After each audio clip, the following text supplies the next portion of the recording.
Palluruthy cent Rita's സ്കൂളിൽ ഒരു കുട്ടി ഹിജാബ് ധരിക്കണമെന്ന് ആവശ്യപ്പെട്ട് അവിടെ ചെല്ലുകയും ഏറ്റവും ഒടുവിൽ അത് വലിയ തോതിൽ വർഗീയ വിഭജനത്തിന് കേരളത്തിൽ കാരണമാവുകയും ചെയ്തു എന്നുള്ളത് നമുക്കെല്ലാവർക്കും അറിയാം. അപ്പോൾ അതിനുശേഷം യഥാർത്ഥത്തിൽ ആ ഹിജാബ് പ്രശ്നം അവസാനിച്ചു എന്നാണ് എൻ്റെ പ്രിയപ്പെട്ട പ്രേക്ഷകർ വിചാരിക്കുന്നതെങ്കിൽ ഹിജാബ് പ്രശ്നം അവസാനിച്ചിട്ടില്ല, അത് യഥാർത്ഥത്തിൽ ആരംഭിക്കാനിരിക്കുന്നതേ ഉള്ളൂ എന്നാണ് എനിക്ക് നിങ്ങളോട് ആദ്യമായി പറയാനുള്ളത്. അതിൻ്റെ കാരണങ്ങൾ ഞാൻ വിശദമായി പറയാം. ഈ യുദ്ധത്തിൽ യഥാർത്ഥത്തിൽ ജയിച്ചതാരാണ് എന്ന് ചോദിച്ചാൽ മിക്ക ആളുകളും പറയുന്നത് SDPIക്കാരാണ്, അല്ലെങ്കിൽ അവർ വലിയ നേട്ടമുണ്ടാക്കി, ഹിജാബ് അനുവദിച്ചാൽ പോരെ എന്ന് പറയുന്ന ഒരു ചിന്താഗതി സാധാരണക്കാരായ മതനിരപേക്ഷമായ സെക്കുലറായി ചിന്തിക്കുന്ന ആളുകളുടെ ഇടയിൽ പോലും ഉണ്ടാക്കി എന്നൊക്കെ ഉള്ളതാണെങ്കിൽ ഞാൻ പറയും ഇതിൽ കൃത്യമായി ജയിച്ചത് ജമാഅത്തെ ഇസ്ലാമി എന്ന് പറയുന്നൊരു സംഘടനയാണ്. ആ ജമാഅത്തെ ഇസ്ലാമിയും യഥാർത്ഥത്തിൽ കൃത്യമായി ജയിച്ചിട്ടുള്ളത് ഈജിപ്തിൽ രൂപം കൊണ്ട 1928 മുസ്ലിം ബ്രദർഹുഡിൻ്റെ ആശയങ്ങളുമാണ് എന്ന് ഞാൻ പറയും. അവരാണ് യഥാർത്ഥത്തിൽ ജയിച്ചതെങ്കിൽ SDPI പോലുമല്ല യഥാർത്ഥത്തിൽ ജയിച്ചിട്ടുള്ളത്, പകരം ഇവരാണ് ജയിച്ചിട്ടുള്ളത്. അതിന് എങ്ങനെയാണ് എന്നുള്ളത് ഞാൻ കാര്യകാരണസഹിതം നിങ്ങളോട് വിശദമാക്കാം. പിന്നെ ഇതുകൊണ്ട് സന്തോഷിക്കുന്ന രണ്ടാമത്തെ പാർട്ടികൾ എന്ന് പറയുന്നത് ഹിന്ദുത്വവാദികളാണ്, അല്ലെങ്കിൽ ഇന്ത്യ ഒരു ഹിന്ദു രാഷ്ട്രമായി കാണണമെന്ന് ആഗ്രഹിക്കുന്ന, അതിനുവേണ്ടി അഹോരാത്രം പണിയെടുത്തുകൊണ്ടിരിക്കുന്ന ഹിന്ദുത്വ രാഷ്ട്രീയക്കാരും ഇതിൽ അങ്ങേയറ്റം സന്തോഷിക്കുന്നുണ്ട്. കാരണം ഈ രണ്ട് പേരുടെ ഒപ്പം ആൾ കൂടും എന്നുള്ളതാണ് യാഥാർത്ഥ്യം. ഇതിൽ ഏറ്റവും വലിയ നഷ്ടം സംഭവിക്കാൻ സാധ്യത ഷോർട്ട് ടൈമിലേക്ക് ആർക്കാണ് എന്ന് ചോദിച്ചാൽ തീർച്ചയായിട്ടും അത് കോൺഗ്രസിനാണ്, ലോങ് ടൈമിലേക്ക് അത് CPM കൂടിയാണ് എന്നുള്ളതാണ് വാസ്തവം. ഇതുകൊണ്ട് തന്നെ നമുക്ക് വളരെ കൃത്യമായി ഡീറ്റെയിൽഡ് ആയിട്ട് നമുക്കൊന്ന് അനലൈസ് ചെയ്യാം ഈ ഹിജാബ് വിവാദം ആരെയാണ് സംരക്ഷിച്ചത്. ഇതിൻ്റെ രാഷ്ട്രീയവും അതുപോലെ മതപരവുമായിട്ടുള്ള ഭിന്നിപ്പുകളിലേക്കൊക്കെ വരുന്നതിന് മുമ്പ് ഏറ്റവും ഒടുവിൽ ഇപ്പോൾ എന്താണ് സംഭവിച്ചുകൊണ്ടിരിക്കുന്നത് എന്നുകൂടി നമുക്ക് നോക്കാം. ഹിജാബുമായി ബന്ധപ്പെട്ട് ഒരു പെൺകുട്ടി അവിടെ ഹിജാബ് ധരിക്കണമെന്ന് ആവശ്യപ്പെട്ട് സ്കൂളുകളിലേക്ക് എത്തുന്നു. ആ സ്കൂളുകളിലേക്ക് എത്തുമ്പോൾ ഒരു പാരൻ്റ് കൂടെ എത്തുന്നു. ആ പാരൻറ്റിനോടൊപ്പം നിങ്ങൾ അറിയേണ്ടത് SDPIയുടെ തൃപ്പൂണിത്തുറ മണ്ഡലം വൈസ് പ്രസിഡൻ്റായിട്ടുള്ള സജീർ കൂടി എത്തുന്നു. അവിടെ വലിയ രൂക്ഷമായിട്ടുള്ള പ്രശ്നമുണ്ടാകുന്നു എന്നുള്ളതാണ് നിങ്ങൾ അറിഞ്ഞിട്ടുള്ളതെങ്കിൽ അവിടെ യഥാർത്ഥത്തിൽ ഇത്തരത്തിലുള്ള പ്രശ്നങ്ങൾ ഉണ്ടാകുന്നത് ആദ്യമായിട്ടല്ല എന്നാണ് എനിക്ക് നിങ്ങളോട് പറയാനുള്ളത്. ഇതിനു മുൻപ് 2008 അവിടെയുള്ള കന്യാസ്ത്രീകൾ അവരെ പ്രാർത്ഥനകൾക്ക് വേണ്ടി കുട്ടികളെ നിർബന്ധിക്കുന്നു എന്ന് പറഞ്ഞ് ഒരു പരാതി മനുഷ്യാവകാശ കമ്മീഷൻ എടുത്ത് ചെല്ലുകയും ഇനി അത് ഞങ്ങൾ ആവർത്തിക്കില്ല എന്ന് സ്കൂൾ അധികൃതർ പറയുകയും ഒക്കെ ചെയ്യുന്ന സംഭവങ്ങൾ ഉണ്ടായിട്ടുണ്ട്. കേൾക്കുമ്പോൾ നമുക്ക് തോന്നാം ഇവരെന്തിനാണ് അങ്ങനെ കുട്ടികളെ നിർബന്ധിച്ചത് എന്ന് നമുക്ക് തോന്നാം. ഒരുപക്ഷെ നിർബന്ധിച്ചിട്ടുണ്ടാകാം എന്ന് ഞാൻ തീർച്ചയായും സംശയിക്കുന്നു. കാരണം ഞാൻ പഠിച്ചത് ഒരു 1 ക്ലാസ് മുതൽ 4 വരെ പഠിച്ചിട്ടുള്ളത് കന്യാസ്ത്രീകളുടെ ഒരു കോൺവെൻറ്റ് സ്കൂളിലാണ്. അത് കഴിഞ്ഞും ഞാൻ പഠിച്ചത് സെൻറ് റീത്താസ് എന്ന് പറയുന്ന ഒരു സ്കൂളിൽ തന്നെയാണ്. ഏതാണ്ട് ഇതേപോലെ തന്നെ കന്യാസ്ത്രീകൾ തന്നെ മാനേജ് ചെയ്യുന്ന ഒരു സ്കൂളിലാണ്. ആ സ്കൂളിൽ പഠിച്ചുകൊണ്ടിരുന്ന വർഷങ്ങളിൽ അത്രയും അവർ എന്നെ പള്ളിയിൽ കൊണ്ടുപോകുമായിരുന്നു സ്ഥിരമായി എന്ന് ഞാൻ പറഞ്ഞിട്ടുണ്ട്. കൂടാതെ പ്രാർത്ഥിക്കുവാനൊക്കെ അവർ നിർബന്ധിച്ചിരുന്നു. അതിൻ്റെ ഒന്നും അടിസ്ഥാനം ക്രിസ്ത്യൻ മതത്തിലേക്ക് കൺവേർട്ട് ചെയ്യപ്പെടണമെന്നോ നമ്മുടെ മതം മോശമാണോ എന്നുള്ള ധാരണയുടെ അടിസ്ഥാനത്തിലൊന്നുമല്ല. പകരം നന്നായി പഠിക്കുന്ന ഒരു കുട്ടി എന്നുള്ള നിലയ്ക്ക് എന്നോടുള്ള വാത്സല്യവും സ്നേഹവും കൊണ്ട് അവരുടെ ദൈവത്തിൽ, അവർക്ക് വിശ്വാസമുള്ള ദൈവത്തിൽ ഞാൻ പ്രാർത്ഥിച്ചാൽ കൂടുതൽ അനുഗ്രഹങ്ങളും നേട്ടങ്ങളുമൊക്കെ എൻ്റെ ജീവിതത്തിൽ ഉണ്ടാകും എന്ന് വിചാരിച്ചുകൊണ്ടാണ്. പക്ഷേ എൻ്റെ മാതാപിതാക്കൾ കുറച്ചുകൂടി വിശാല ഹൃദയരായതുകൊണ്ട് അന്ന് യഥാർത്ഥത്തിൽ ഈ കന്യാസ്ത്രീകൾക്കെതിരെ കേസിന് പോയില്ല എന്നുള്ളതാണ് യാഥാർത്ഥ്യം. അല്ലെങ്കിൽ നമ്മുടെ സമൂഹം ഇത്രമേൽ വിഭജിക്കപ്പെടാതിരുന്നതുകൊണ്ട് യഥാർത്ഥത്തിൽ അവരൊന്നും കേസിന് പോയില്ല. നിങ്ങളൊന്ന് ആലോചിച്ച് നോക്കണം. അന്ന് 4ാം ക്ലാസ്സിൽ വെച്ച് ഒരു രതീഷ് ചക്രവാണി എന്ന് പറയുന്ന ഒരു കുട്ടി ആ സ്കൂളിൽ നിന്ന് പിരിഞ്ഞു പോരുമ്പോൾ ഒരു സ്കൂളിലും ഉണ്ടായിട്ടുണ്ടാവാൻ സാധ്യതയില്ലാത്ത വിധം അവിടെയുള്ള സിസ്റ്റേഴ്സ് എന്നെ കെട്ടിപ്പിടിച്ച് കരഞ്ഞുകൊണ്ടാണ് യാത്രയാക്കിയതെന്ന് നിങ്ങൾക്കറിയണം. എന്ന് പറഞ്ഞാൽ അവർ മതത്തിനുമപ്പുറം എന്നിലുള്ളൊരു മനുഷ്യനെയും എന്നിലുള്ളൊരു നല്ല കുട്ടിയും ഒക്കെ സ്നേഹിക്കാൻ പഠിച്ചിരുന്നു എന്നുള്ളതാണ് വാസ്തവം. ഇതെല്ലാം ഞാൻ പറയുന്നത് വളരെ സത്യസന്ധമായിട്ടുള്ള കാര്യങ്ങളാണ്. പക്ഷേ ഇതിൻ്റെ പുറത്താണ് 2008 ഒരു കേസ് ഉണ്ടാവുന്നത്. ഇതുകൊണ്ടും തീർന്നില്ല. യഥാർത്ഥത്തിൽ അവിടെ ആ സ്കൂളിലേക്കുള്ള റോഡിൻ്റെ പേര് സെൻറ്റ് അഗസ്റ്റിൻ റോഡ് എന്ന് പറയുന്ന ഒരു റോഡായിരുന്നു. ആ സെൻറ്റ് അഗസ്റ്റിൻ റോഡിലേക്ക് ആ സെൻറ്റ് അഗസ്റ്റിൻ എന്ന് പറയുന്ന റോഡിൻ്റെ നാമകരണവുമായി ബന്ധപ്പെട്ട് അവിടുത്തെ കന്യാസ്ത്രീകൾ വലിയ തോതിൽ ആക്രമിക്കപ്പെട്ടതിൻ്റെ അടിസ്ഥാനത്തിൽ പള്ളുരുത്തി പോലീസ് സ്റ്റേഷനിൽ തന്നെ ഒരു കേസും FIRും രജിസ്റ്റർ ചെയ്തിട്ടുണ്ട്. അതിൽ ആരോപിക്കപ്പെടുന്ന ഒരാൾ സിമിയുടെ പഴയ പ്രവർത്തകരാണ് എന്ന് പോലും ആരോപിക്കപ്പെടുന്നു. അദ്ദേഹം അത് കഴിഞ്ഞതിന് ശേഷം PFIയുടെയും SDPIയുടെയൊക്കെ അനുഭവമുള്ള ഒരാളാണ് എന്നുകൂടി പറയപ്പെടുന്നു. യാഥാർത്ഥ്യം എന്താണ് എന്ന് നമുക്കറിയില്ല. കാരണം ഇത്തരം സംഘടനകളുടെ ഒരു പ്രത്യേകത എന്ന് പറയുന്നത് പലപ്പോഴും അവരുടെ മെമ്പർഷിപ്പുകൾ, അവരുടെ പുറത്ത് പറയുന്ന വർത്തമാനങ്ങൾ ഇതൊക്കെ തന്നെ വളരെ ദുരൂഹമായിരിക്കും. അല്ലെങ്കിൽ അതൊന്നും തുറന്ന് സമ്മതിക്കാൻ അവർ പലപ്പോഴും തയ്യാറാകണം എന്നില്ല എന്ന് ചുരുക്കം. അപ്പോൾ അതിൻ്റെയൊക്കെ അടിസ്ഥാനത്തിൽ വേണം നിങ്ങൾ അറിയേണ്ടത് ഈ ഹിജാബ് വിഷയത്തെ നമ്മൾ കാണാൻ. ഇത് മാത്രമല്ല, നിങ്ങൾ അറിയേണ്ടത് കേരളത്തിൽ ഇതിനു മുമ്പ് ഉണ്ടായിട്ടുള്ള നിരവധി വിഷയങ്ങളുണ്ട്. 4ാം ക്ലാസ്സിൽ ഒരു പെൺകുട്ടിയെ ഹിജാബും അതുപോലെ പർദ്ദയും ധരിപ്പിക്കണമെന്ന് പറഞ്ഞ് ആവശ്യപ്പെട്ട് ഒരു പാരന്റ് ഒരു കന്യാസ്ത്രീകൾ നടന്ന ഒരു സ്കൂളിൽ ചെല്ലുകയും ആ സ്കൂളിൽ ചെന്ന് കന്യാസ്ത്രീയുമായി തർക്കിക്കുന്നതിൻ്റെ ഓഡിയോ ക്ലിപ്പ് വളരെ ബോധപൂർവ്വം റെക്കോർഡ് ചെയ്ത് പിന്നീട് സമൂഹ മാധ്യമങ്ങളിൽ പ്രചരിപ്പിക്കപ്പെട്ടു. അന്ന് ആ കന്യാസ്ത്രീ ഇവരോട് ചോദിക്കുന്നൊരു ചോദ്യമുണ്ട്, ഒരു ചെറിയ കുട്ടിയല്ലേ, വലുതാവുമ്പോൾ നിങ്ങൾ ഇടിയിപ്പിച്ചോളൂ, ഇപ്പം എന്തിനാണ് ഇടിയിപ്പിക്കുന്നത് എന്ന് ചോദിക്കുന്നുണ്ട്. പക്ഷെ അങ്ങനെയുള്ള ചോദ്യം പോലും അവരുടെ മതത്തിന് ഇതൊക്കെ ആകാം, ഞങ്ങൾക്ക് എന്തുകൊണ്ടായിക്കൂടാ എന്ന് പറയുന്ന ദുഷ്ടലാക്കുള്ള ഒരു ചോദ്യങ്ങളാക്കി മാറ്റാൻ കഴിയുന്ന നിരവധി ആളുകൾ നമ്മുടെ നാട്ടിലുണ്ട് എന്ന് ചുരുക്കം. ഇതിൻ്റെ ഏറ്റവും ഒടുവിൽ നമുക്കറിയാം, കൃത്യമായി നോക്കിയാൽ പർദ്ദയിടാത്ത തട്ടം ധരിക്കാത്ത ആളുകൾ പിഴച്ച ആളുകളാണെന്ന് ഒരു സമസ്തയുടെ നേതാവ് പറയുന്നത് നമ്മൾ കേട്ടു റിപ്പോർട്ടർ ചാനലിൽ കൊടുത്തിട്ടുള്ള ഒരു ഇൻ്റർവ്യൂവിൽ. അതുകൊണ്ട് VP സുഹ്റ എന്ന് പറയുന്ന ഒരാൾ അങ്ങനെ പിഴച്ചതാണെങ്കിൽ ഞങ്ങൾ ഇനി മുതൽ തട്ടമിടുന്നില്ല എന്ന് പറഞ്ഞ് തലയിൽ സാരിത്വലപ്പ് കൊണ്ട് ഈ പറയുന്ന പോലെ ചുറ്റിയിരുന്നവർ അത് ഉപേക്ഷിക്കുന്നത് നമ്മൾ കണ്ടു എന്നുള്ളത് കേരളം മറന്നു പോകരുത്. ഇനി ഇതിനെല്ലാറ്റിനും ഒടുവിൽ മൂവാറ്റുപുഴയിൽ ഒരു സ്കൂളിൽ നിസ്കാരമുറി ചോദിച്ചുകൊണ്ട് കുട്ടികളെത്തിയതും അല്ലെങ്കിൽ നിസ്കാരത്തിന് ഞങ്ങളെ സമ്മതിക്കുന്നില്ല എന്ന് പറയുന്ന ഒരു കാര്യമൊക്കെ നമ്മൾ കണ്ടു. അതിനും കുറച്ച് നാളുകൾ മുമ്പ് 2010 മൂവാറ്റുപുഴയിൽ നമ്മൾ കണ്ടത് അതിദാരുണമായ ദൃശ്യമാണ്. മുഹമ്മദ് എന്ന് പറയുന്ന ഒരു പേര് ഒരു സാങ്കല്പികമായി വെച്ചതിന് ഒരു അധ്യാപകൻ്റെ ഇടത് കൈയും വലത് കാലും വെട്ടിക്കളയുന്ന ഒരു രംഗം നമ്മൾ കണ്ടു. അന്നും നമ്മൾ ഞെട്ടിയതാണ്. അപ്പോൾ അതിനുശേഷം യഥാർത്ഥത്തിൽ വലിയ തോതിലുള്ള പ്രതിരോധമുണ്ടായപ്പോൾ ഇവരൊക്കെ പരിങ്ങിയിരുന്നു എന്നുള്ളതാണ് യാഥാർത്ഥ്യമെങ്കിൽ പിന്നീട് ഇവരെല്ലാം തന്നെ വീണ്ടും ഈ പറയുന്ന പോലെ ഉണർന്നെണീക്കുന്ന കാഴ്ചയുണ്ടായിരിക്കുന്നു. അതുകൊണ്ടാണ് ഞാൻ കഴിഞ്ഞ വീഡിയോകളിൽ നിങ്ങളോട് ചോദിച്ചൊരു ചോദ്യം പ്രസക്തമാകുന്നത്. സ്വന്തം സുഹൃത്തുക്കളെക്കാളും സ്വന്തം അധ്യാപകരെക്കാളും സ്വന്തം സ്കൂളിനേക്കാളും 13 വയസ്സുള്ള ഒരു കുട്ടി തലയിൽ കിടക്കുന്ന ഒരു തുണിക്കഷ്ടമില്ലെങ്കിൽ ഞാൻ പഠിക്കാൻ പോലും പോകില്ല എന്ന് പറയുന്നത് എങ്ങനെയാണ്, അല്ലെങ്കിൽ ആ തരത്തിലുള്ളൊരു തുണിക്കഷ്ടത്തെ നമുക്ക് സ്നേഹിക്കാൻ കഴിയുന്നത് എങ്ങനെയാണ് എന്ന വിശദമായ ചോദ്യം ചെയ്യലുകളിലേക്ക്, ആ ചോദ്യത്തിൻ്റെ ഉത്തരങ്ങളിലേക്ക് നമ്മൾ വരേണ്ടതുണ്ട്. ഇത് പറയുമ്പോൾ എനിക്ക് വളരെ ഇഷ്ടപ്പെട്ട, എനിക്ക് വളരെ പ്രിയപ്പെട്ട പല മാധ്യമ പ്രവർത്തകരും ഇരുന്ന് ഇത് അസഹിഷ്ണുത കാണിക്കേണ്ട ആവശ്യമില്ലതോ, ഇതൊരു സഹിഷ്ണുതയുടെ കാര്യമല്ലേ, നിങ്ങൾ ആ തലയിൽ കിടക്കുന്ന തട്ടം ഇട്ടോട്ടെ എന്നങ്ങോട്ട് വിചാരിച്ചാൽ പോരെ എന്നാണ് ചോദിക്കുന്നത്. ഇത് വെറും തട്ടമല്ല, ഇത് തലയിൽ കിടക്കുന്ന ഒരു മുഴം തുണിയുമല്ല. കാരണം അങ്ങനെ തുണി ധരിക്കുന്ന, തട്ടം ധരിക്കുന്ന നിരവധി സുഹൃത്തുക്കൾ എനിക്കുണ്ടായിരുന്നു. ഇപ്പോഴും എൻ്റെ ഓഫീസിൽ വർക്ക് ചെയ്യുന്ന പകുതിയിലധികം പേർ നിങ്ങൾ അറിയേണ്ടത് മുസ്ലിം സമുദായത്തിൽ നിന്നുള്ള നല്ല സഹോദരരായിട്ടുള്ള ആളുകളാണ്. പക്ഷെ അതല്ല ഇവിടുത്തെ യഥാർത്ഥ പ്രശ്നം. ഇത്തരത്തിൽ ശരിയായ നിയമങ്ങൾ അനുസരിക്കുന്ന അല്ലെങ്കിൽ പർദ്ദയും ഹിജാബും ധരിക്കുന്ന സ്വന്തം മതപരമായ ഐഡൻറ്റിറ്റികൾ എവിടെയും ഞങ്ങൾക്ക് പ്രകടിപ്പിക്കണം എന്ന് പറയുന്ന വാശി എന്തുകൊണ്ടാണ് ഒരു സമൂഹത്തിൻ്റെ ഒരു ചെറിയ കൂട്ടത്തിലെങ്കിലും കൂടി വരുന്നത് എന്ന് നമ്മൾ ആലോചിക്കണം. അങ്ങനെ ആലോചിക്കുമ്പോഴാണ് ഇത് തലയിൽ കിടക്കുന്ന ഒരു മുഴ തുണിയല്ല എന്നും നമ്മുടെ പ്രിയപ്പെട്ട പല സുഹൃത്തുക്കളും ഇപ്പോഴും നേരത്തെ അണിയുന്ന പോലെ അണിഞ്ഞിരുന്നതല്ലെന്നും ഇതിൻ്റെ പുറത്ത് ചില കാർക്കശ്യമായിട്ടുള്ള രീതികളുണ്ടെന്നും മുസ്ലിം എന്ന് പറയുന്ന ഒരു ഐഡൻറ്റിറ്റി മറ്റെന്തിനേക്കാളും വലുതായി ഞങ്ങൾ കാത്തു സൂക്ഷിക്കണമെന്ന് പറയുന്ന നിർബന്ധ ബുദ്ധിയും വന്നത് എങ്ങനെയാണ് എന്ന് ആലോചിക്കണം. അങ്ങനെ ആലോചിക്കുമ്പോഴാണ് എന്നെപ്പോലെ തികച്ചും മതേതരത്വപരമായി മനുഷ്യത്വപരമായി മതങ്ങളെക്കാളുപരി മനുഷ്യനെ കാണാൻ ശ്രമിക്കുന്ന ഒരാളെപ്പോലും എങ്ങനെയാണ് സംഖ്യയാക്കാൻ കഴിയുന്ന കരുത്ത് ഈ തുണിക്കഷ്ണത്തിന് ഉണ്ടാകുന്നത് എന്നാണ് നമ്മൾ അറിയേണ്ടത്. അതിൻ്റെ പ്രധാനപ്പെട്ട കാര്യം നിങ്ങൾ അറിയേണ്ടത്, ഇവിടെ എല്ലാവരും പറഞ്ഞുകൊണ്ടിരിക്കുന്ന ഒരു പ്രധാനപ്പെട്ട കാര്യമുണ്ട്, ഹിജാബ് ധരിക്കാൻ ഒരു അനുമതി വേണ്ടേ എന്നുള്ളതാണ്. ഹിജാബ് ധരിക്കാൻ ഇവിടെ അനുമതിക്ക് യാതൊരു പ്രശ്നവുമില്ല. പകരം സ്കൂളുകളിൽ മാത്രമാണ് അത് അനുവദിക്കാത്തത്. അതും ചില സ്കൂളുകളിൽ മാത്രമാണ്. കാരണം ഇപ്പോൾ ഇവിടെ നിന്ന് തന്നെ 2 കുട്ടികൾ ക്ലാസ് വിട്ടു പോകുന്നു, TC മേടിച്ചു പോകുന്നു ഈ പ്രശ്നവുമായി ബന്ധപ്പെട്ട്. അതും ഞാൻ പ്രതീക്ഷിച്ചതാണ്. കാരണം ഇതിൻ്റെ അലയൊലികൾ അവസാനിക്കുന്നില്ല. തൊട്ടടുത്ത ദിവസങ്ങളിൽ ചില പാരൻസ് വന്ന് TC മേടിച്ച് പോകുമെന്നും അത് വീണ്ടും വാർത്തയാകുമെന്നും ഞാൻ വിചാരിച്ചുകൊണ്ടിരുന്നതാണ്. ആ വാർത്തയാകുമ്പോൾ തന്നെ പ്രധാനപ്പെട്ട ഒരു കാര്യം കൂടി അറിയേണ്ടത്, അവർ TC മേടിച്ചുകൊണ്ട് പോകുന്നത് മറ്റൊരു അവർ ലേഡി കോൺവെൻറ്റിലേക്കാണ്. പക്ഷേ ആ വാർത്തക്കും ചില പ്രാധാന്യമുണ്ട്. കാരണം 2 കുട്ടികൾ TC വാങ്ങിക്കുന്നു എന്നാണ് ആദ്യം നമ്മൾ കേട്ടതെങ്കിൽ പിന്നീട് നമുക്ക് മനസ്സിലായി അത് ഒരേ കുടുംബത്തിലെ 3ഉം 4ഉം ക്ലാസ്സുകളിൽ പഠിക്കുന്ന കുട്ടികളാണ്. അവർ കാരണമായി പറഞ്ഞൊരു കാര്യം കൂടിയുണ്ട്. ഈ ഹിജാബ് എന്ന് പറയുന്ന തട്ടം മറ്റു കുട്ടികളെ ഭയപ്പെടുത്തുന്നു എന്ന് പ്രിൻസിപ്പൽ പറഞ്ഞത് തെറ്റായിപ്പോയി എന്നാണ് പറഞ്ഞത്. അതിനെതിരെ അവരുടെ ഇംഗ്ലീഷിനെ കുറിച്ചുമൊക്കെ രൂക്ഷമായിട്ടുള്ള വിമർശനങ്ങൾ നമ്മൾ കേൾക്കുന്നുണ്ടാവും. ഇത്തരത്തിലുള്ള ആ വിമർശനങ്ങളെല്ലാം കേൾക്കുന്നതിൻ്റെ പിന്നിൽ ചില അജണ്ടകളുണ്ട് എന്ന് നിങ്ങൾ തിരിച്ചറിയണം. അതുകൊണ്ടാണ് ഒരു TC മേടിക്കുന്ന ഒരു പാരൻ്റ് TC മേടിച്ച് മറ്റൊരു സ്കൂളിൽ കൊണ്ടുപോയി ലളിതമായി ചേർക്കാതെ പകരം ഫേസ്ബുക്കിലൂടെ ഒരു അനൗൺസ്മെൻറ്റ് നടത്തുന്നതും മാധ്യമങ്ങളിൽ വളരെ കൃത്യമായി പഠിപ്പിച്ചു വിട്ട പോലെ വളരെ കൃത്യമായിട്ടുള്ള സ്റ്റേറ്റ്മെൻറ്റുകൾ കൊടുക്കുന്നതും എന്ന് നിങ്ങൾ അറിയണം. ആ മാതാപിതാക്കളെയോ പാരൻറ്റുകളെയോ ഒന്നും ഞാൻ കുറ്റപ്പെടുത്തുന്നില്ല, കാരണം അവർ പോലും ഇരകളാണ് എന്ന് നിങ്ങൾ തിരിച്ചറിയണം. ഇനി ഇത് പറയുമ്പോൾ മറ്റൊരു കാര്യം കൂടി പറയാതെ പോകാൻ വയ്യ.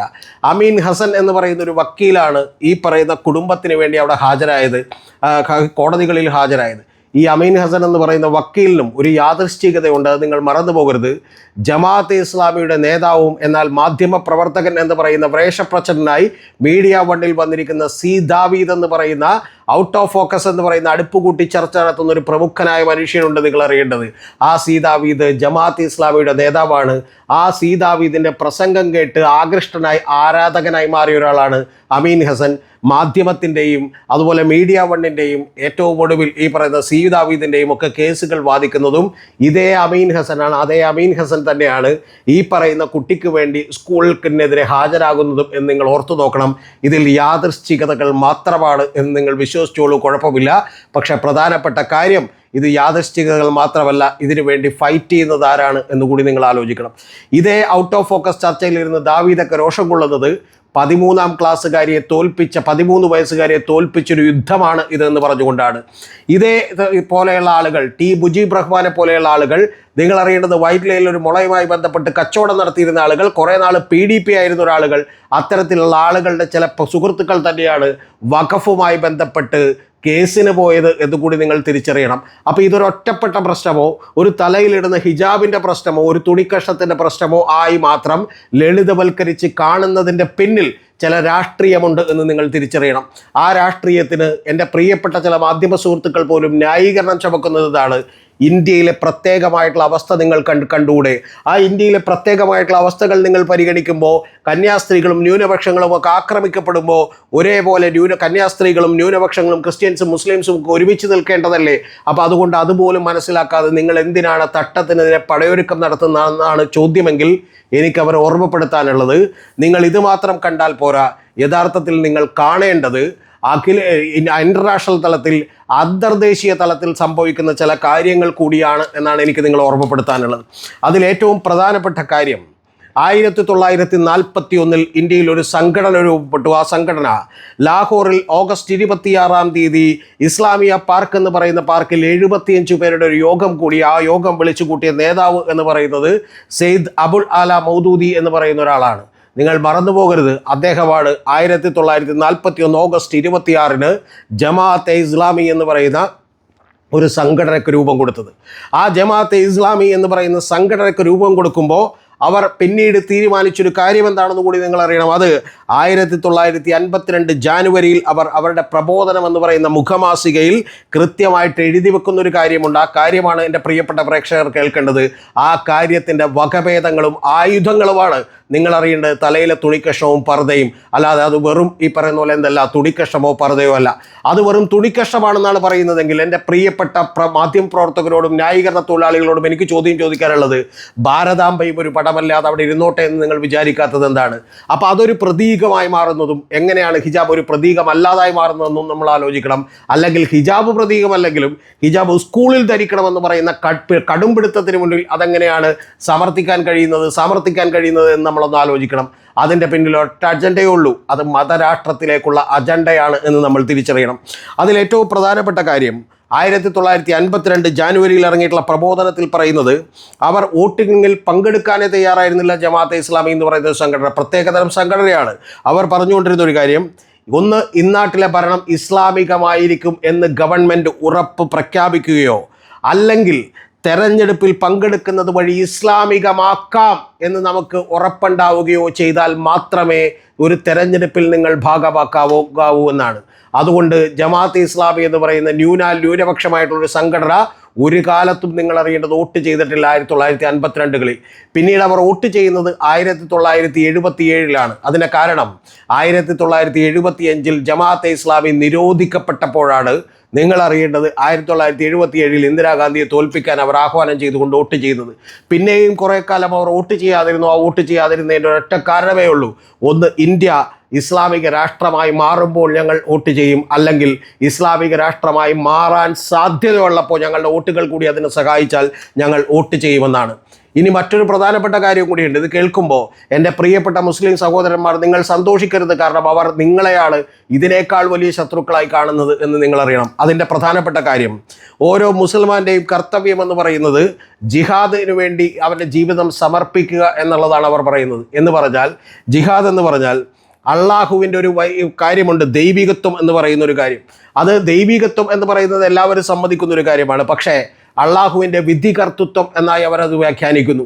ആ വിധികർത്തൃത്വം എന്നായി അവർ വ്യാഖ്യാനിക്കുമ്പോൾ നിങ്ങൾ അറിയേണ്ടത്, മറ്റേതെങ്കിലും ഒരു അധികാരിയുടെ നിയമങ്ങൾ അനുസരിക്കുന്നത് തന്നെ തെറ്റാകും എന്നാണ് അവർ പറയുന്നത്. എന്ന് പറഞ്ഞാൽ ഒരു രാജ്യത്തെ നിയമങ്ങൾ അത് അനുസരിക്കുന്നത് പോലും തെറ്റാകും എന്നാണ് പറയുന്നത്. എന്ന് പറഞ്ഞാൽ അള്ളാഹുവിൻ്റെ ഹാക്കിയമത്ത്, അതായത് വിധികർത്തൃത്വം അദ്ദേഹത്തിന് മാത്രം കൊടുക്കണമെന്നും അതല്ലാതെ ദൈവികത്വം മാത്രം പോരെന്നും അങ്ങനെ വെറുതെ വിശ്വാസമുണ്ടായാൽ പോരെന്നും പകരം നിങ്ങൾ ദൈവരാജ്യം സ്ഥാപിക്കുന്നതിന് വേണ്ടി, അതായത് ഇസ്ലാമിക് സ്റ്റേറ്റ് സ്ഥാപിക്കുന്നതിന് വേണ്ടി നിങ്ങൾ യുദ്ധത്തിലേക്ക് ഏർപ്പെടണം എന്നുള്ളതുമാണ് പറയുന്നത്. ഇനി ഇതിൻ്റെ ഒപ്പം അവർ സഹിഷ്ണുതയുടെ കാര്യത്തിൽ മറ്റൊരു വാചകവും കൂടി ചേർത്ത് വെക്കുന്നുണ്ട്. അത് പേരിന് വേണ്ടി, അള്ളാഹുവിന് വേണ്ടി ഈ പറയുന്ന പോലെ പ്രാർത്ഥിക്കുകയും അത് കേവലം ആത്മീയമായ ഒരു കാര്യമായും എടുക്കുന്നവരോട് അവർക്ക് സഹിഷ്ണുതയില്ല. പകരം പേരിൽ മുസ്ലിമായിരിക്കുകയും മുസ്ലിമാണെന്ന് പുറമെ പറയുകയും ചെയ്തിട്ട് മുസ്ലിമിന് വേണ്ടി പ്രവർത്തിക്കാതിരിക്കുന്ന, അതായത് അള്ളാഹുവിൻ്റെ ഭരണത്തിന് വേണ്ടി, ഇസ്ലാമിക് സ്റ്റേറ്റിന് വേണ്ടി പ്രവർത്തിക്കാതിരിക്കുന്നവരെ ഞങ്ങൾ ഒരു കാലത്തും സഹിഷ്ണുതയോടെ കാണില്ല, അവർക്കൊരിക്കലും മാപ്പ് നൽകില്ല എന്നാണ് പറയുന്നത്. എന്ന് പറഞ്ഞാൽ ഈ ലോകത്തിലെ കോടാനുകോടി വരുന്ന മുസ്ലിം സഹോദരന്മാരായിട്ടുള്ള ആളുകളെപ്പോലും അവർ വിശ്വാസത്തിൻ്റെ പുറത്തേക്ക് നിർത്തുന്നു എന്നുള്ളതാണ്. ഈ ഐഡിയോളജികളൊക്കെ എവിടെ നിന്നാണ് വന്നത് എന്നുകൂടി നിങ്ങൾക്കറിയണ്ടേ. അത് 1928 യഥാർത്ഥത്തിൽ മുസ്ലിം ബ്രദർഹുഡ് എന്ന് പറയുന്ന ഒരു സംഘടന, അത് ഹസനുൽ ബന്നയും അതുപോലെ സയ്യിദ് കുത്തുബിൻ്റെയൊക്കെ നേതൃത്വത്തിൽ ഈ പറയുന്ന പോലെ അത്തരത്തിലുള്ളൊരു സംഘടന ഉണ്ടായി നമ്മുടെ ലോകത്ത്, ഈജിപ്തിൽ.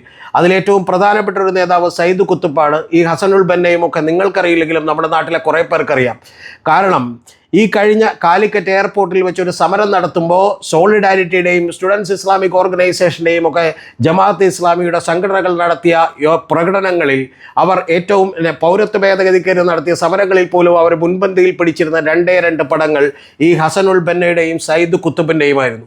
സയ്യിദ് കുത്തുബ് എന്ന് പറഞ്ഞാൽ അദ്ദേഹം ഒരു സാഹിത്യകാരനാണ്, ഇസ്ലാമിക് സാഹിത്യകാരനാണ്. അതുപോലെ തന്നെയാണ് ഈ പറയുന്ന പോലെ അബു അല മൗദൂദി.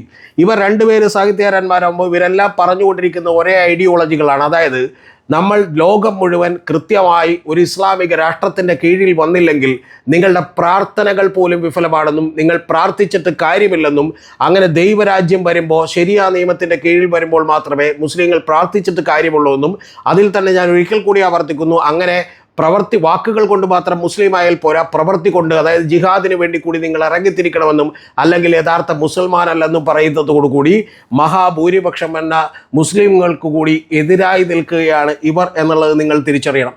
ഇതേ ഹസനുൽ ബന്നയുടെയും അതുപോലെ തന്നെ സയ്യിദ് കുത്തുബിൻ്റെയും ഒക്കെ വചനങ്ങളിൽ അദ്ദേഹം എഴുതി വെച്ചിട്ടുള്ള ഖുറാൻ്റെ വ്യാഖ്യാനങ്ങൾ അത് ഏറ്റവും കൂടുതൽ വിറ്റഴിക്കപ്പെട്ട ഗ്രന്ഥങ്ങളാണ്. ഇവിടെ ജമാഅത്തെ ഇസ്ലാമിയുടെ അവരുടെ പ്രസിദ്ധീകരണ വിഭാഗവും ഇന്ന് ഏറ്റവും കൂടുതൽ വിറ്റുകൊണ്ടിരിക്കുന്നത് ഇവരുടെ ഖുറാനും ഇവരുടെ ഗ്രന്ഥങ്ങളുമാണ് എന്ന് നിങ്ങൾ തിരിച്ചറിയണം. ഈ കഴിഞ്ഞ ദിവസങ്ങളിൽ തന്നെ കണ്ണൂരിലെ മാടായിപ്പാറ എന്ന് പറയുന്നൊരു പാറയിൽ, അത് പരിസ്ഥിതി ലോല പ്രദേശമാണ്, ഒരു ക്ഷേത്രഭൂമിയാണ്. ആ മാടായിപ്പാറയിലേക്ക് ഒരു സ്റ്റുഡൻസ്, ഈ പറയുന്ന പോലെ ഗേൾസ് ഇസ്ലാമിക് ഓർഗനൈസേഷൻ എന്ന് പറയുന്ന GIA എന്ന് പറയുന്ന ഒരു സംഘടനയിലെ 30ഓളം വരുന്ന പെൺകുട്ടികൾ അലറി വിളിച്ചുകൊണ്ട്, മുദ്രാവാക്യങ്ങൾ വിളിച്ചുകൊണ്ട് ഇസ്രായേലിനെയും ബെഞ്ചമിൻ നെതന്യാഹുവിനെയും ചീത്ത പറഞ്ഞുകൊണ്ട് മുദ്രാവാക്യങ്ങൾ വിളിച്ചു.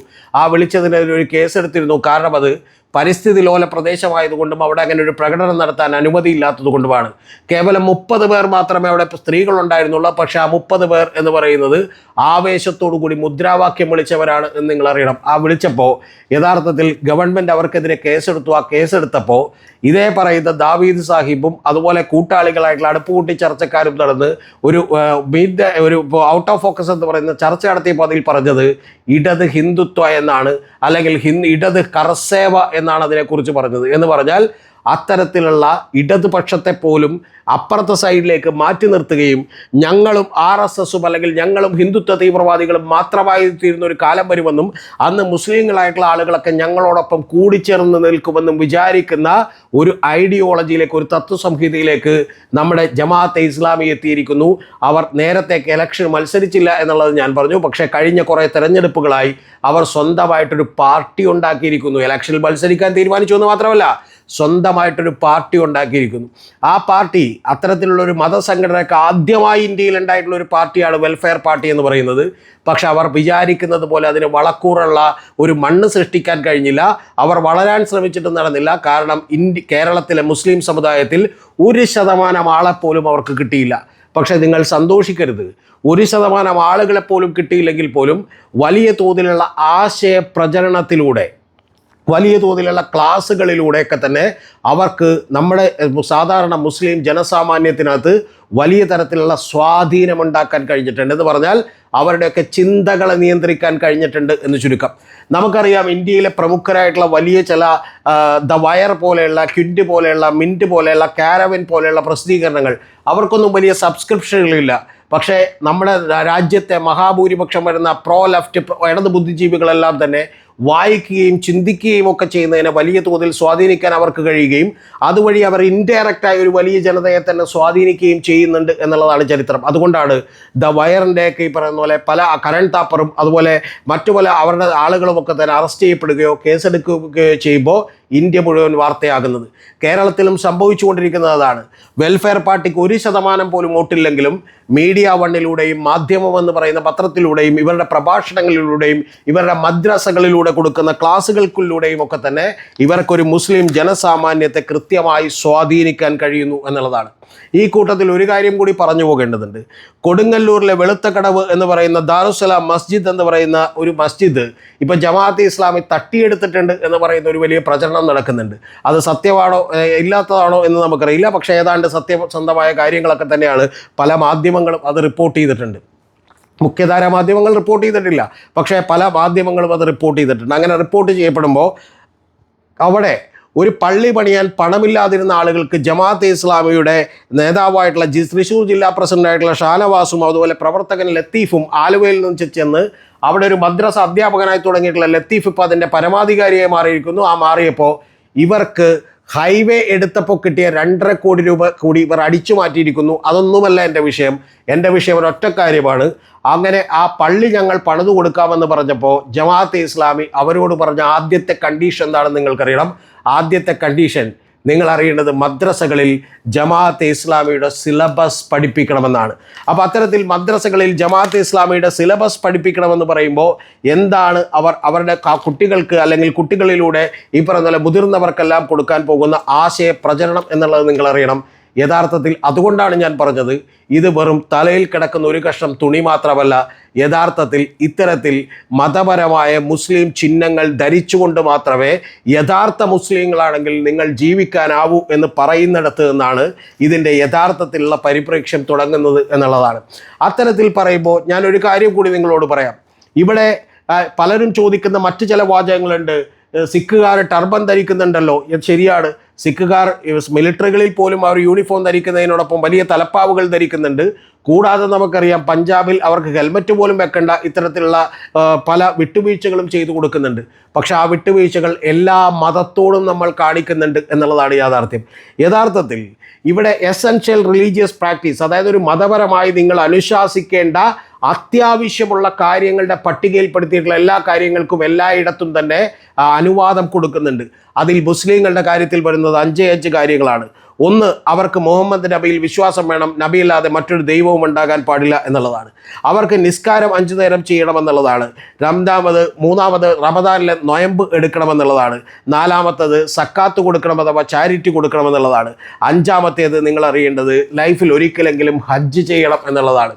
അപ്പോൾ ഇത്തരത്തിൽ ഹജ്ജ് ചെയ്യണമെന്നൊക്കെയുള്ള ഈ നിബന്ധനകളിൽ ഒന്നും പെടാത്തൊരു കാര്യം, അതായത് എസെൻഷ്യൽ അനിവാര്യമായി ഒരു മതം അനുശാസിക്കുന്ന ഒരു കാര്യമല്ലാതിരുന്നിട്ടും അത് ഇന്ത്യയിൽ മറ്റെവിടെയും ഉപയോഗിക്കാൻ അനുമതി ഉണ്ടായിട്ടും ഒരു സ്കൂളിലേക്ക് മാത്രം, അതും അങ്ങനെ അനുവദിച്ചിട്ടില്ലാത്തൊരു സ്കൂളിൽ 4 മാസം മുമ്പ് വന്ന് ചേരുകയും ആ 4 മാസത്തോളം അത് അനുവർത്തിക്കുകയും അതിനുശേഷം ഈ പറഞ്ഞ പോലെ 4.5 മാസം കഴിയുമ്പോൾ ഒരു പ്രശ്നമുണ്ടാവുകയും ആ പ്രശ്നം വലിയ രൂക്ഷമായ പ്രശ്നമായി വലിയ കത്തിപ്പടരുകയും ചെയ്യുന്നത് എന്തുകൊണ്ടാണ് എന്ന് നമ്മൾ ആലോചിക്കുമ്പോഴാണ് നേരത്തെ പറഞ്ഞ പോലെ 1928 തുടങ്ങിയ മുസ്ലിം ബ്രദർഹുഡിൻ്റെ ഈ പറഞ്ഞ കാര്യങ്ങൾ കേരളത്തിലേക്ക് കൂടി അഴിച്ചിറങ്ങുന്നുവെന്നും അവരുടെ ഒരു ആയുധമായിട്ടാണ് തലയിൽ കിടക്കുന്ന ഒരു മുഴം തുണിയായിട്ടല്ല ഈ തട്ടം പ്രവർത്തിക്കുന്നതെന്നും ഹിജാബ് പ്രവർത്തിക്കുന്നത് എന്നും നമ്മൾ തിരിച്ചറിയേണ്ടതുണ്ട്.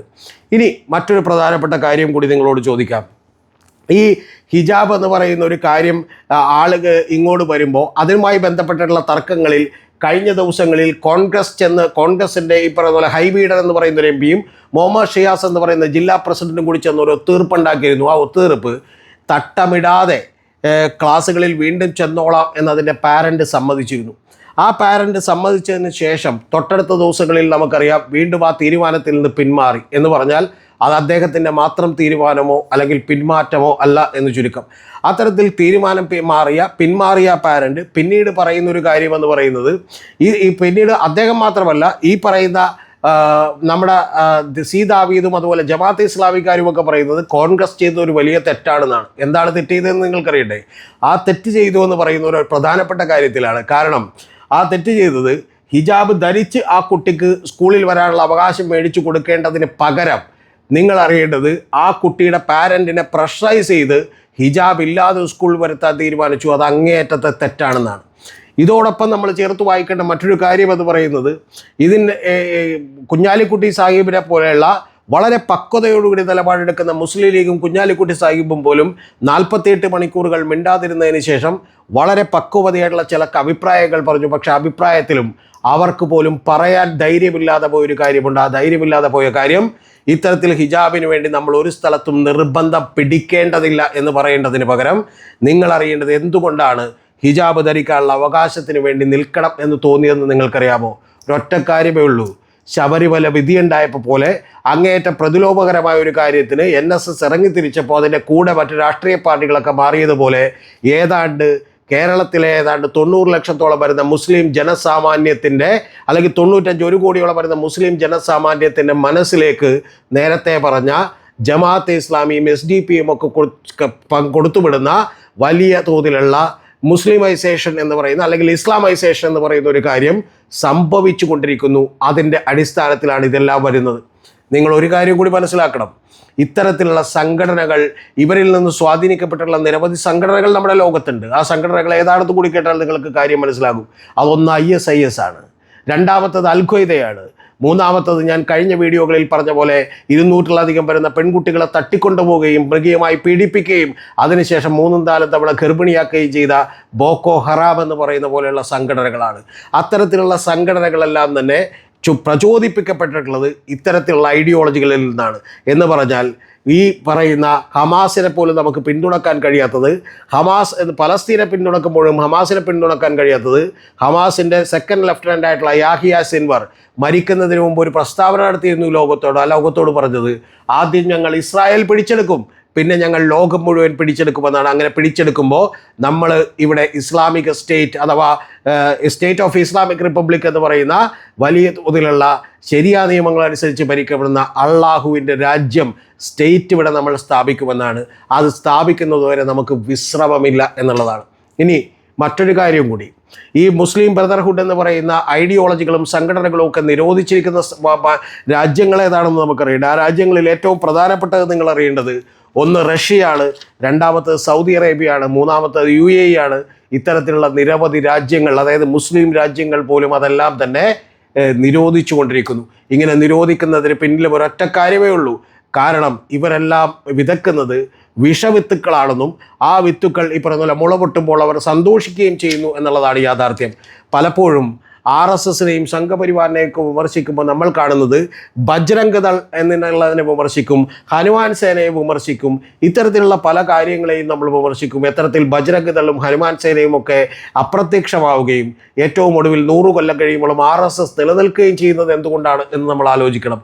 യഥാർത്ഥത്തിൽ ഏതാണ്ട് അതുപോലെ തന്നെയാണ് ജമാഅത്തെ ഇസ്ലാമി ഇവിടെ നിലനിൽക്കുകയും അവരാരും ഒരു കേസിലും പെടാതിരിക്കുകയും പ്രത്യക്ഷമായിട്ടുള്ളൊരു സമരങ്ങളിലേക്ക് വരാതിരിക്കുകയും ചെയ്യുമ്പോഴും SDPയും PFIയും സിമിയും പോലെയുള്ള നിരവധി സംഘടനകൾക്ക് ഇന്ത്യയുടെ മോചനം ഇസ്ലാമിലൂടെ എന്ന് പറയാൻ അരിയും മലരും കുന്തിരിക്കവും വാങ്ങിച്ച് കാത്തുവെച്ചോടാ, വരുന്നുണ്ടടാ നിൻ്റെയൊക്കെ കാലന്മാരെന്ന് പറയാൻ, ഈ പറയുന്ന അഫ്ഗാനിസ്ഥാനിലെ താലിബാൻ ഒരു വിസ്മയമാണെന്ന് പറയാൻ, ഇത്തരത്തിലുള്ള നിരവധി കാര്യങ്ങൾക്ക് ധൈര്യം പകരുന്നത്, ഐഡിയോളജിക്കലായിട്ടുള്ള ഒരു ബേസ് നൽകുന്നത്, ഇവിടെയുള്ള മുസ്ലിങ്ങൾ ഒരു ഐഡിയോളജിക്കൽ ബാപ്റ്റിസത്തിന് വിധേയമാക്കുന്നത് ഒരൊറ്റ സംഘടനയാണ്.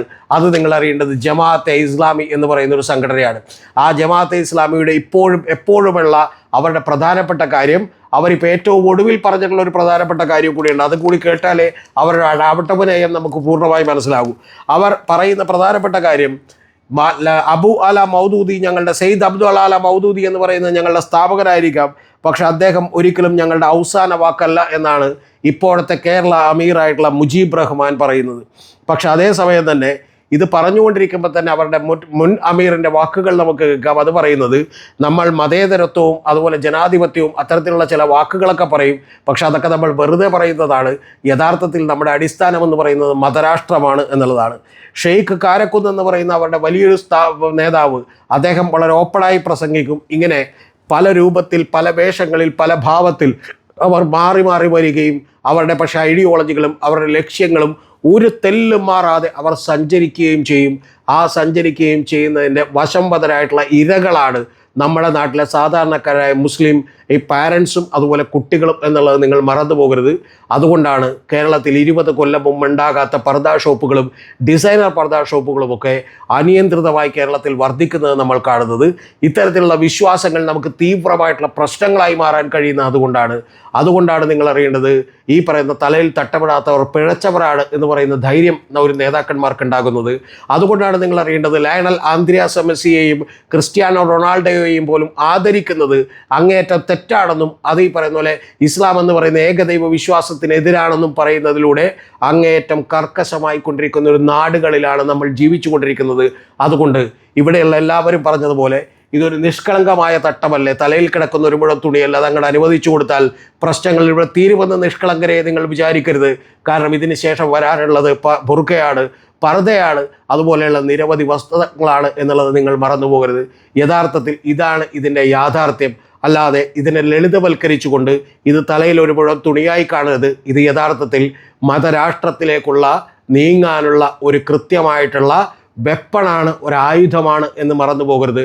ഒരു 15 കൊല്ലം അല്ലെങ്കിൽ 10 കൊല്ലത്തിന് ശേഷം കേരളത്തിൽ ഒരു വർഗീയ കലാപമുണ്ടായാൽ നമ്മൾ ഒരാളും അത്ഭുതപ്പെടേണ്ടതില്ല. കാരണം അത്രത്തോളം മതപരമായി, വംശീയമായി, പല കാര്യങ്ങൾ കൊണ്ടും ജാതീയമായി പോലും നമ്മൾ അങ്ങേയറ്റം വിഭജിക്കപ്പെട്ടിരിക്കുന്നു എന്നുള്ളതാണ് യാഥാർത്ഥ്യം. പക്ഷേ പ്രിയപ്പെട്ട മുസ്ലിം സഹോദരങ്ങളെ, നിങ്ങൾ അറിയണം, നിങ്ങളെപ്പോലും വിശ്വാസികളല്ലാതാക്കുന്ന, നിങ്ങളെപ്പോലും ഈ പറയുന്ന പോലെ അറിവില്ലാത്തവരാക്കുന്ന, യാഥാർത്ഥ്യബോധത്തോടു കൂടി പ്രാർത്ഥിക്കാൻ കഴിയാത്തവരാക്കുന്ന, നിങ്ങളെപ്പോലും മതത്തിൻ്റെ ചട്ടക്കൂടിൽ നിന്നും മാറ്റി നിർത്തുന്ന സംഘടനയുടെ പിൻബലത്തോടു കൂടിയുള്ള കളികളും ഈ പറയുന്ന പോലെ എന്താണ് അഭ്യാസങ്ങളുമാണ് കേരളത്തിൽ നടന്നുകൊണ്ടിരിക്കുന്നത്. പക്ഷേ ഇത് ആര് തടയും എന്നുള്ള കാര്യത്തിൽ സംശയമുണ്ട്. കാരണം ഇത് ഒരു സൈഡിൽ വളർന്നു വരുന്നത് മറ്റൊരു സൈഡിൽ മറ്റൊരു കൂട്ടർ കൂടി വലിയ തോതിൽ ഗുണകരമാകും എന്നുള്ളതാണ് യാഥാർത്ഥ്യം. താൽക്കാലികമായ നേട്ടങ്ങൾ ചിലപ്പോൾ CPM-നോ അല്ലെങ്കിൽ മറ്റേതെങ്കിലും രാഷ്ട്രീയ പാർട്ടികൾക്കോ ഒക്കെ ഉണ്ടായേക്കാം.